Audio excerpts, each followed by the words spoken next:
Yes, indeed, it is Biz Talk on the Biz Hub on Bay FM 107.9, our community, your radio, but most importantly, amplifying the voices of entrepreneurs in and around our beautiful city. And as always, a brand new feature, something that we're going to be doing every 2 weeks, is sharing some really insightful information for entrepreneurs to ensure that you stay on top of the curve and, ahead of the game when it comes to your business. And it's an absolute privilege to officially introduce Mr. Coach Colin. I'm calling Mr. Coach Colin. I like it. Coach Colin, how are you, man? All right, and yourself, Tubbs? Blessed by the best, man. So, sir, you're from the Alternative Board, and what I love about this entity, sir, is that, you take the frustration of business away, or rather, you take that clouded judgment or that confusion or that frustration and bring peace of mind when it comes to your business. I like that. Let's unpack a bit about this, sir. A brief overview before we officially jump into our topic for today. So the Alternative Board gets its name from the fact that I run a board of directors, and what happens is I put my clients, business owners, around a table, and we act as your alternative board of directors, because for most small businesses, it's pretty lonely trying to run business all by yourself. Get overwhelmed quickly when things don't go right, and there's often a lot of frustration. And who do you turn to? Right? It's not if you've got mates who don't own businesses, how do you explain that to them while you're standing around a braai? Yeah. So that's it. I love it. We have these conversations, we deal with our challenges and opportunities, and get advice from people who have actually walked the talk. 100%. So, today we're talking about vision at large. Yeah? Now, what I'd love to understand, big corporates always have a vision statement on their wall, and it's always something really deep or really insightful, like, and no one believes it. You know what I mean? So, how does that work? What's that about? What's the most important part of just a company vision? Why should we start with that? Yeah, 100%. You're so right. There's often these vision statements on a wall in the corporate boardroom. Nobody really buys into it. Nobody really believes it. It's just fancy words that somebody dreamed up and threw out there. These days, it gets a lot of chat GPT, and it sounds terrible, right? But it's actually really is the starting block for you and your business. And I think a lot of business owners, especially the startups, the smaller ones, for instance, they go, ooh, big corporates have got a vision, I need to have one as well. They don't really think it through much. Or business owners feel that that's a big corporate thing. I've got a great idea, I've got a good product, or I've got a good service. I'm just going to run with this business and hope it all works out. Right.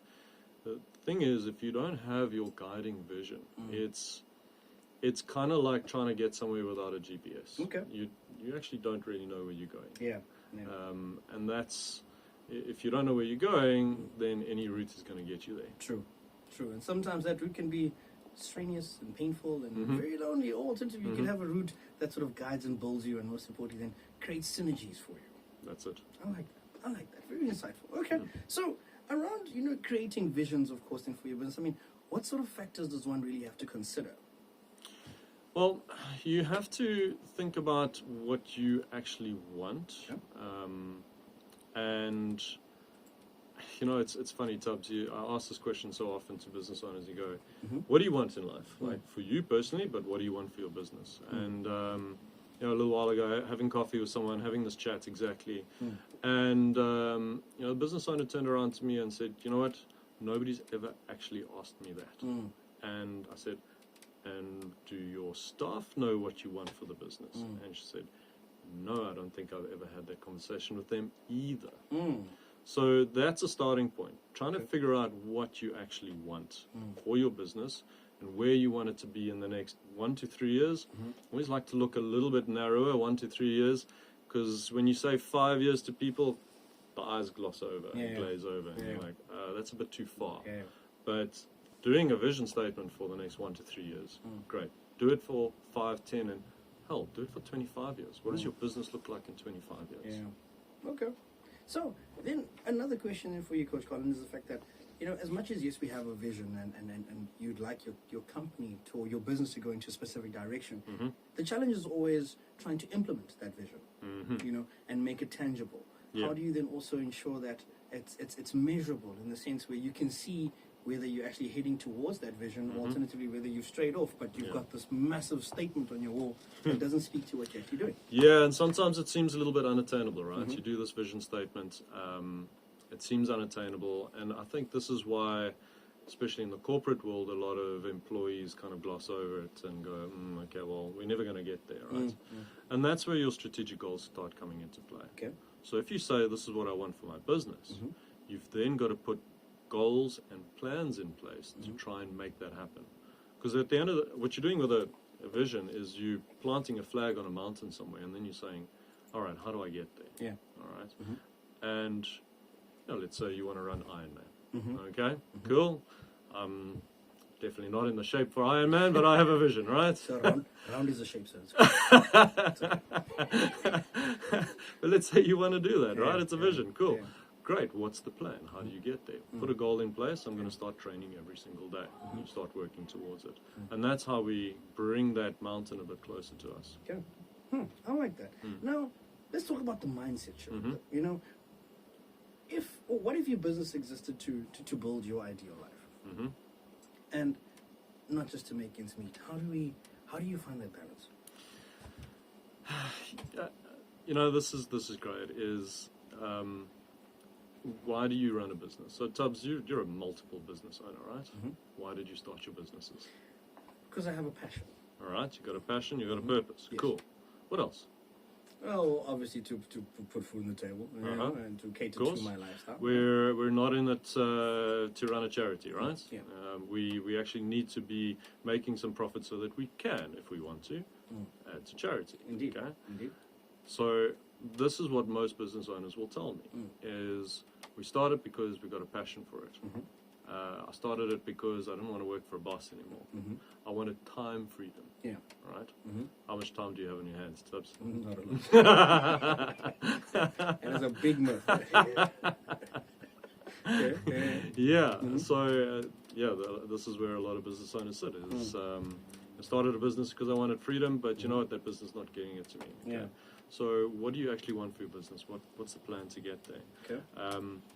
And so what happens is without it is we get distracted easily. And I think this is the mindset towards it, is think of that vision as your target that you're aiming for that keeps you free of distractions. Okay. It's very easy to go, ooh, shiny, let's do another idea. Okay, let's do another business. Let's follow this business down this path with perhaps this service or this product. But it's not necessarily the best for where you want to get to. Okay. So the vision helps you keep grounded and focused on where you want to get going. Okay. So then, how do we build that vision? I mean, how do you make, or how do you come up with those words on the wall? You know what I mean? Yeah, this is where we get creative, and you know, some of the best conversations happen outside of the boardroom. So you got to get a bit creative with this, and you've got to allow for a bit of free thought on it.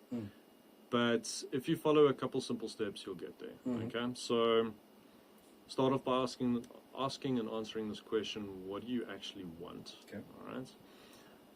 Then what you can do is you can also kind of rate yourself on where you are now. Give yourself a score out of 10. Okay. Where am I right now? And how satisfied am I with that? Okay. And you can do that for multiple areas of your business. It helps the thinking a little bit. But once you've had that kind of thought, then you go, all right, what do I want for my business? And one of my favorite ways of saying it is, what's the headline in the newspaper? Yeah. Okay. Pick your favorite newspaper, Time magazine, make it fit into a tweet. What's that? 140 characters, right? 7 words to 12 words is great. The one-liner that's easy to repeat. Okay, your 10-year-old must be able to repeat it. Your employees must be able to repeat it. Like that. All right. Okay. Too many people get these long, wordy vision statements about stakeholders, this and that, and it sounds all warm and fluffy, but there's no real emotional connection to it. Okay. So start there. Make write it in the present tense. Okay. So I have built my business to this point. Okay. What I want for my business is this. All right. Write it as if it's happened. Okay. In the present tense. And then start sharing it with your team. Okay. Then you do put it on a wall, because it's Yeah. got to be a reminder for you every single day, right? Indeed. Okay, I like that. All right. So then, how do we put this into practice? So, and I ask this is because our conversation has generally been very long term. Mm-hmm. Now, how do we put this into practice on a short term basis? In the sense where, in a week, in a day, how do you measure this? Okay, in a week, in a day, right? Minusculely, because that's little bite-sized chunks. It's little steps towards where you want to go in every direction. So when we start setting goals, and this is going to be a great conversation for one of our next episodes, is how to set those goals. You start asking, what do I need to do every day, every week, every month, every year to get there, right? Okay. In practicality, once you've got a vision statement for yourself, let's say you're a solopreneur, or even if you are working with a team of people, okay? Makes a lot more sense when you're working with a team of people, because you've got to communicate it. Indeed. You've got to communicate it. And you know what you have to do after that? You have to communicate it. 100%. Okay? You have to communicating. keep telling your team where you are heading, where this company is going. Okay. That it creates certainty for them. They will buy into it if they can connect to it emotionally as well. Okay, they share that vision, they share that purpose, that belief. They will connect to it and engage with it more. Yeah. Okay. I love it. For yourself, put that sticky note on the wall where you see it every day. You're thinking about it, and every time you're faced with a decision, you ask yourself, will that decision bring me closer to my vision? Yeah. You're faced with an opportunity. This guy I'm pitching my business, entrepreneur. I'm pitching my business to somebody with some cash who's a venture capitalist. Cool. If I go with this guy and I take the deal that he's offering me, will it get me closer to where I want to be? Yeah. Okay. I like that. All right. So, very insightful information. I think vision is really important. Knowing where you want to go and seeing it and making it tangible is really, really vital. But your parting shot, my good sir. Yeah. Parting shot, eh? All right. So here's a reflective question for the listeners over the next week. Okay. And I'm actually going to throw in a little curveball as well. Okay. I'll bring the curveball up now. I've just had a great idea. Okay. Yeah. So, what's one decision this week that you can make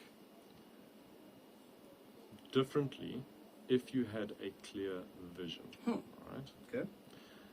Then you can ask yourself and reflect on this question as well. What conversation should you have with your team members to get them on board with that vision? Okay. Okay, if you're running with a team. All right.